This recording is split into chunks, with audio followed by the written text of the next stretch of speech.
mengelola lahan yang ada di Gebang ini itu sebagai kegiatan sehari-hari saya untuk mengisi waktu kosong yang tadinya aktif bekerja.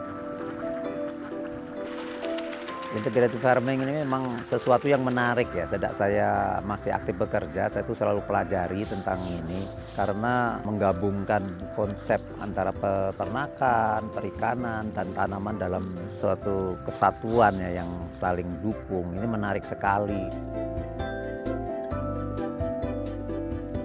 Kita konsumsi, kemudian ya tetangga sekitar situ juga. Tapi karena ini banyak ya, maka diambil pedagang kita jual karena memang hasilnya lumayan banyak gitu dengan model metode yang kita kembangkan di sini.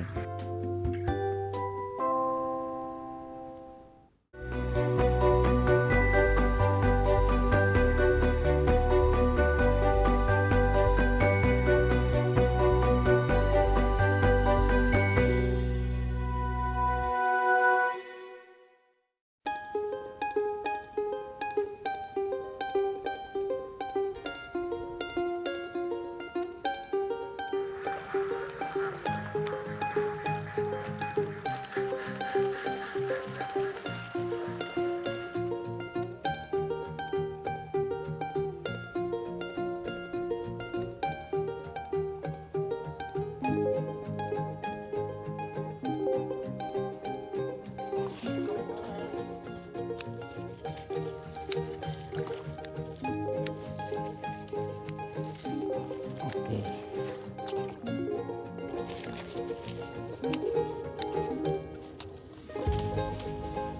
Perkenalkan, nama saya Muntab Suyanto. Saya seorang pensiunan dari PNS. Sekarang ini kesibukan saya sehari-hari adalah berkebun ya. Jadi mengelola tanah atau lahan yang ada di Gebang ini itu sebagai kegiatan sehari-hari saya untuk mengisi waktu kosong yang tadinya aktif bekerja sehingga supaya tidak jenuh seperti itu.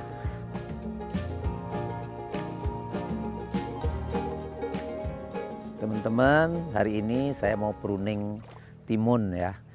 Ini timun jenis Erina. Karena sudah waktunya pruning. Bagian-bagian yang sudah tua yang di bawah, yang juga ada penyakitnya, ini kita buang. Supaya buah pembuahan berikutnya ini lebih banyak lagi, lebih produktif lagi.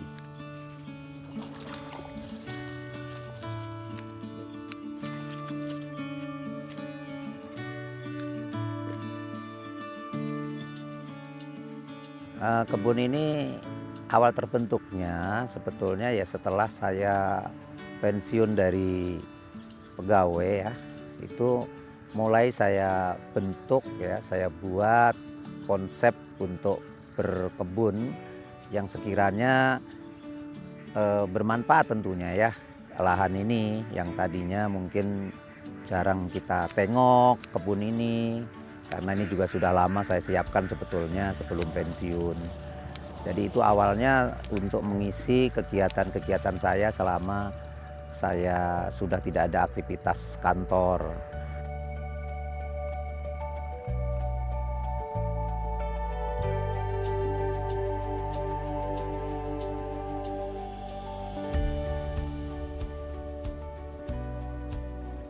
Ya, ini jenis tumpang sari antara cabai dan kacang panjang. Nah, ini kita buat cara penanaman ada di zigzag. Jadi cabai, kacang panjang, cabai dan seterusnya. Nah, gunanya apa? Kita pakai sistem ini supaya pertumbuhan semuanya optimal. Jadi kacang panjangnya tumbuh dengan baik dan cabenya pun diharapkan juga tumbuh dengan baik. Kenapa ini kita lakukan? Kita ingin efisiensi lahan.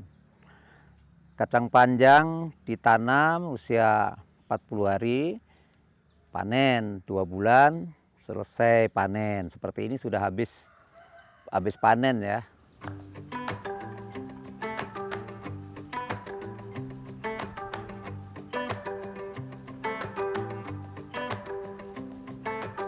Integrated farming ini memang sesuatu yang menarik ya. Sejak saya masih aktif bekerja, saya tuh selalu pelajari tentang integrated farming ini. Bahkan secara miniatur kecil gitu sudah pernah saya coba dulu gitu ya. Kenapa? Karena suatu sistem pertanian yang menggabungkan konsep antara peternakan, perikanan, dan tanaman dalam suatu kesatuan ya yang saling dukung. Ini menarik sekali di situ ya. Dan ini tentu saja akan lebih produktif, produktivitasnya akan lebih tinggi, efisiensi juga. Terus satu lagi juga berkelanjutan, dan yang lebih penting lagi mengurangi dampak dari pencemaran. Nah itu yang menarik buat saya kan, seperti itu.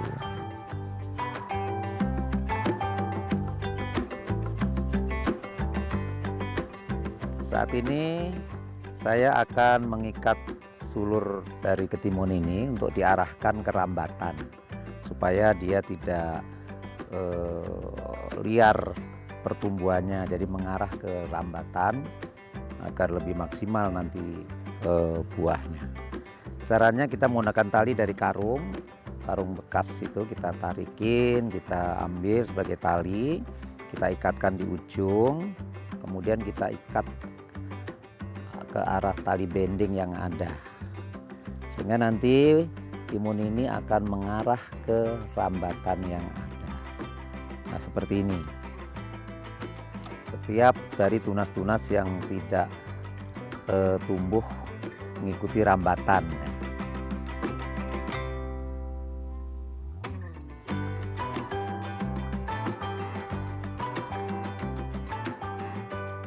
Kita lanjut lagi.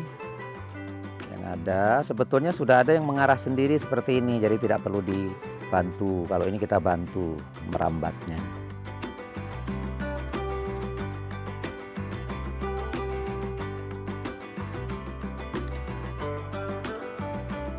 Nah, seperti ini ya cara untuk mengarahkan sulur tunas timun agar berada di rambatan.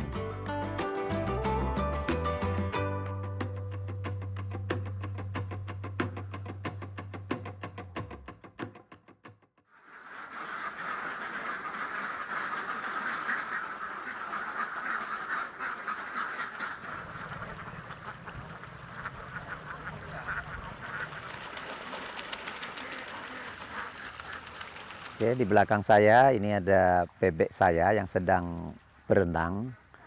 Tidak semua memang saya keluarkan pada hari ini. Semua bebek yang tersedia sekarang ada 650 ekor.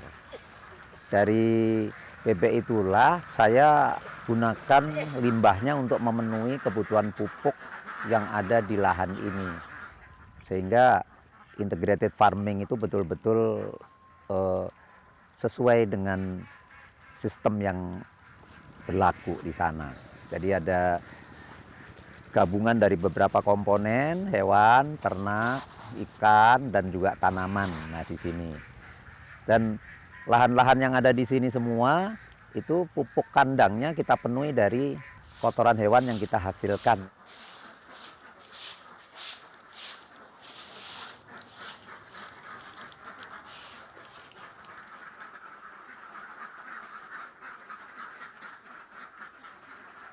Ini adalah septic tank kotoran bebek ya, kotoran cair bebek. Nah, septic tank ini kita buat fungsinya adalah untuk menampung kotoran-kotoran bebek yang ada di kandang, sebagian kita bersihkan dan masuk ke septic tank ini. Yang tujuannya adalah ini sebagai bahan VOC juga untuk tanaman, karena nanti akan kita gunakan untuk mupuk tanaman. Jadi di sini juga kita lakukan proses fermentasi ya. Kita berikan beberapa mikroba termasuk ekoenzim juga masuk di sini. Gunanya supaya tidak bau juga. Sehingga kandang ini walaupun bebeknya ada 1000, tapi secara bau tidak begitu bau. Karena memang setiap hari juga dibersihkan kotorannya. Dan bebek itu biasanya saat dia minum, dia juga buang kotoran. Nah kotoran itu tertampung di bawah yang kita desain supaya mudah untuk dibersihkan dan mengalirlah ke tempat ini.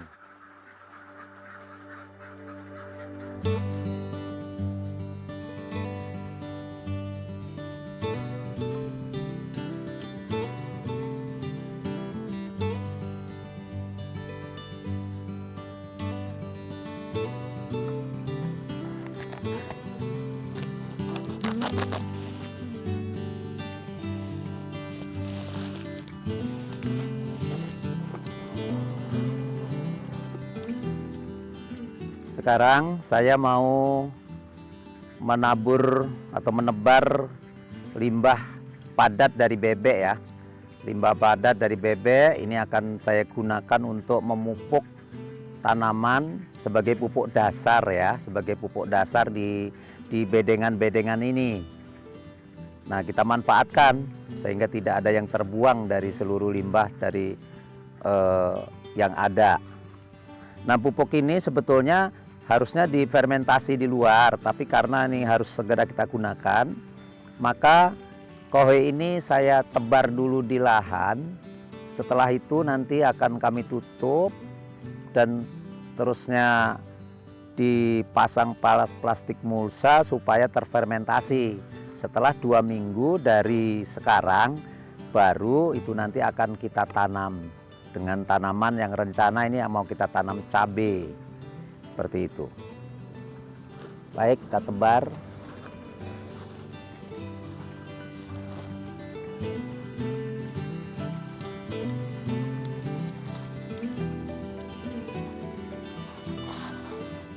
Kalau sampah rumah tangga memang di sini sedikit ya, karena memang orangnya juga sedikit. Tapi yang terbanyak itu ya sampah-sampah kebun ya. Sampah-sampah kebun misalnya kalau kemarin jerami, yaitu kita olah, kita jadikan kompos, baru kita sebar lagi.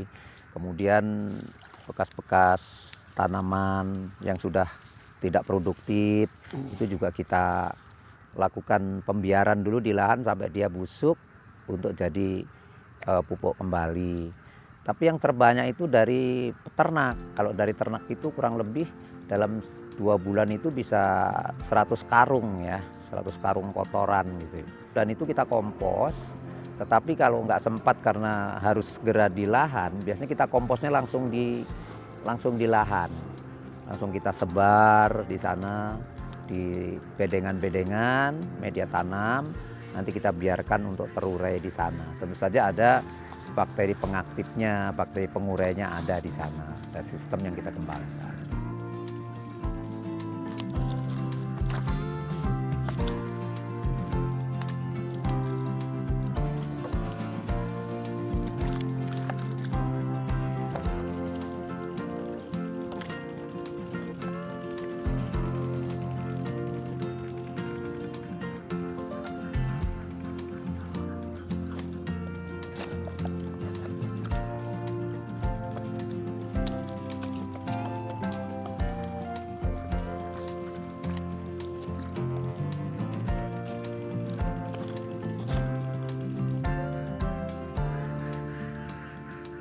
Sekarang saya mau menutup bedengan ini dengan plastik mulsa. Mulsa perak ya, plastik mulsa perak, hitam perak. Nah, ini fungsinya adalah yang pertama juga untuk mencegah nanti gulma-gulma, rumput-rumput tidak tumbuh. Yang kedua juga untuk membantu proses fotosintesis saat tanaman nanti tumbuh. Dan yang terpenting juga ini saya tutup supaya kohe tadi ya, limbah-limbah kotoran hewan itu nanti terfermentasi selama 2 minggu minimal 2 minggu di tempat ini, sehingga saat nanti pindah tanam, tanah itu sudah siap, kompos sudah menjadi kompos kohenya. Jadi kita tarik dulu.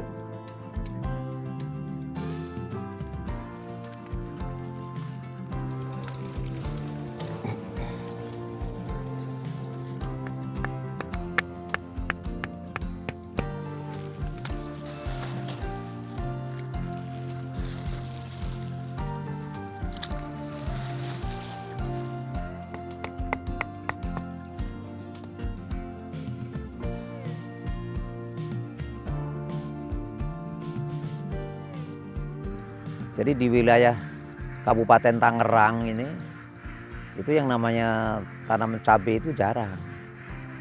Itu makanya kita berusaha bagaimana caranya agar cabai ini bisa berproduksi di sini secara normal di situ. Nah ini yang agak sulit ya. Kalau yang lain-lain relatif lebih mudah ya. Kalau yang tanaman pendek ya, sayur mayur.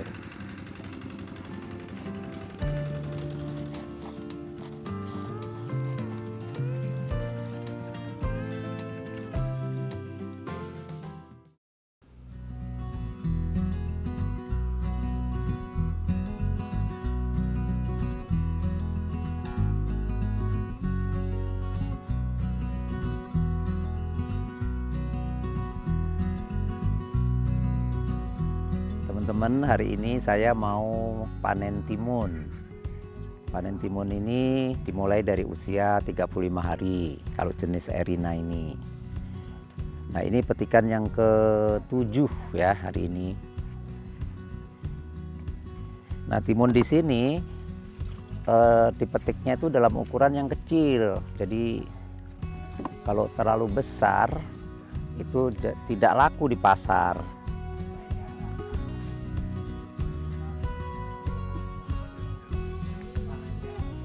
Ini timun ukuran ini yang siap untuk dipetik ya.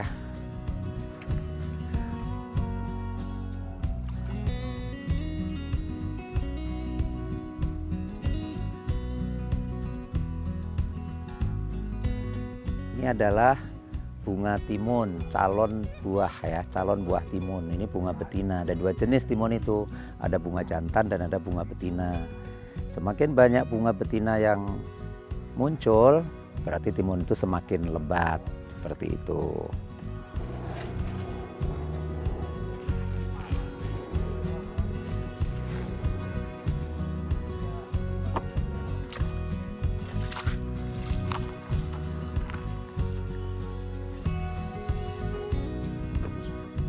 Ini hasil panen timun pagi ini. Nah, timun-timun ini sudah siap untuk dikonsumsi. Dan juga biasanya ada pembeli-pembeli yang datang. Biasanya itu langsung kita layanin sekilo, 2 kilo atau 3 kilo. Tetapi pada saat hasil petikan ini banyak, misalnya 4 karung, 5 karung, itu nanti pedagang akan ke sini untuk mengambilnya.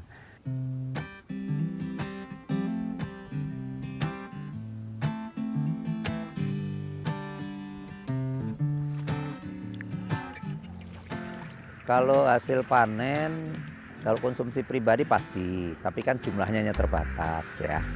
Itu kita konsumsi, kemudian ya tetangga sekitar itu juga kebagian manfaat. Tapi karena ini banyak ya, karena kita produksi itu banyak, maka diambil pedagang kita jual. Ya, bukan lebihnya lagi, memang sebagian besar itu kita jual karena memang hasilnya alhamdulillah lumayan banyak gitu dengan model metode yang kita kembangkan di sini. Karena metode ini sangat beda dengan di sekitar sawah sekitar sini. Itu.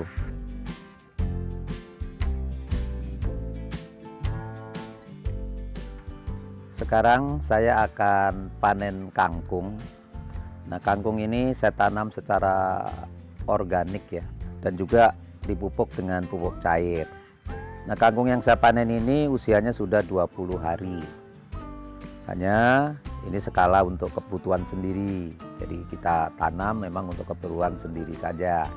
Sebetulnya ini kangkung cabut. Biasanya kangkung cabut itu panennya dicabut, diikat terus dijual. Tapi karena itu keperluan sendiri, maka saat ini akan saya potong. Gunanya apa? Supaya nanti tumbuh lagi, tunas lagi, nanti bisa kita panen lagi setelah 1 minggu berikutnya. Nah, seperti itu. Kita mulai panen. Sangat mudah untuk manennya ya.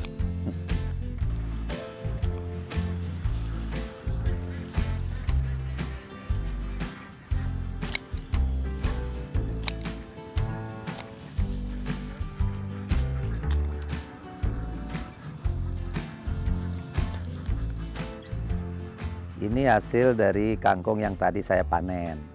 Ini nanti akan saya masak oleh bagian dapur tentunya. Tapi sebelumnya ini mau saya simpan dulu.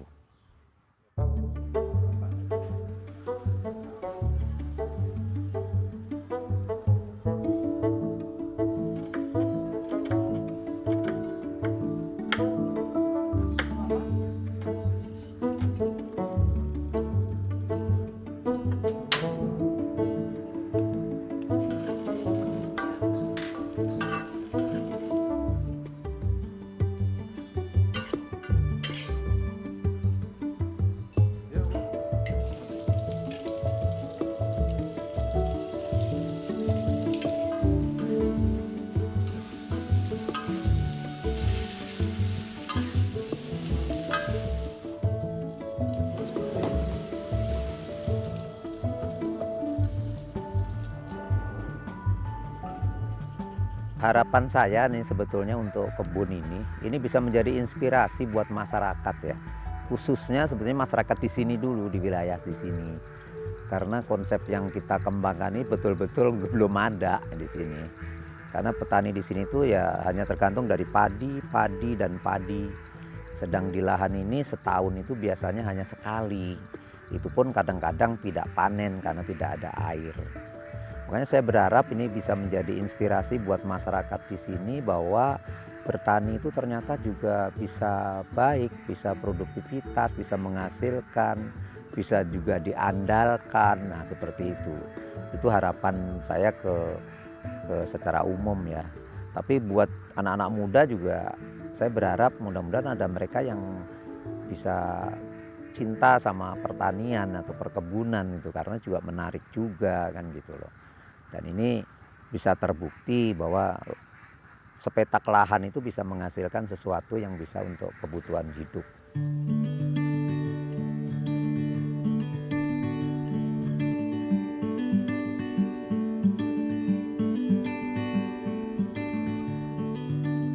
Teman-teman, inilah kebun saya.